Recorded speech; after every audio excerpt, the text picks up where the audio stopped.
देखिए, एक तो मैंने अपनी आप बीती की एक किताब लिखी थी, जिसका उर्दू हिंदी में भी तर्जुमा मैंने किया है। हुँ। और वो मेरी ज़िंदगी के उस दौर तक है जब जब मेरी और रत्ना की शादी हुई। उसके बाद कश्ती आराम से चलती रही, कोई तूफ़ान ज़्यादा आए नहीं ज़ोरदार, तो उनके बारे में लिखने का मुझे कोई मतलब नहीं दिखाई दिया। हालाँकि बहुत लोगों ने मुझसे कहा कि भई इसका सीक्वल आप ज़रूर लिखें, इसके बाद क्या हुआ? तो मैंने कहा इसके बाद का जो दौर था वो इतना दिलचस्प नहीं था। स्ट्रगल दिलचस्प होता है, हर चीज़ ठीक-ठाक हो तो फिर इसमें कोई दिलचस्पी की बात है नहीं। लेकिन कई ऐसे तजुर्बे रहे हैं मेरे इस फ़िल्म इंडस्ट्री में 40-45 साल काम करके और थिएटर में काम करके, जो मैं बयान करना चाहता था। तो एक सीक्वल सा लिख रहा हूँ मैं, लेकिन वो जैसे कि किसी और के ज़िंदगी का बयान होगा और वो एक शॉर्ट स्टोरीज़ के रूप में होगा।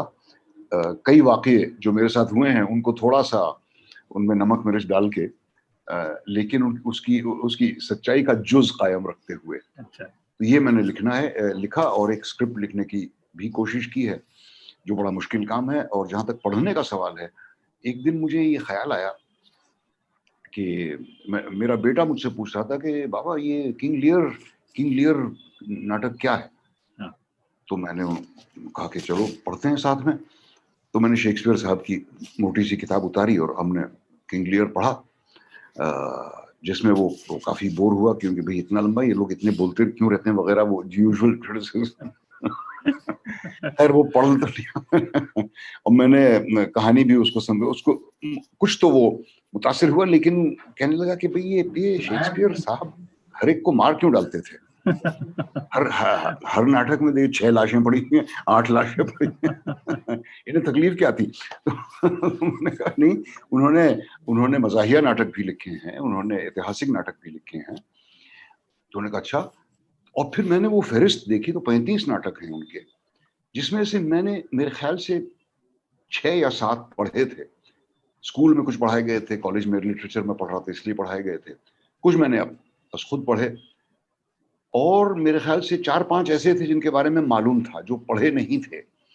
जैसे ड्रीमिंग ऑफ द श्रू या एक आध और।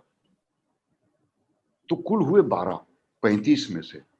मैंने कहा देखिए शेक्सपियर साहब के 22-23 नाटक और ऐसे हैं जिनके बारे में मुझे कुछ नहीं मालूम। तो मैंने उन्हें पढ़ना शुरू किया और मैंने इस लॉकडाउन के दौरान शेक्सपियर साहब के सारे नाटक पढ़ डाले।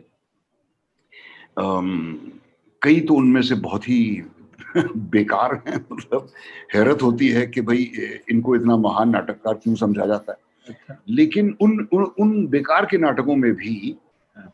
कहीं न कहीं कीचड़ में मोती मिल ही जाता है। बहुत ही हसीन। और कई ऐसे हैं जो कि जो तो कहना ही क्या।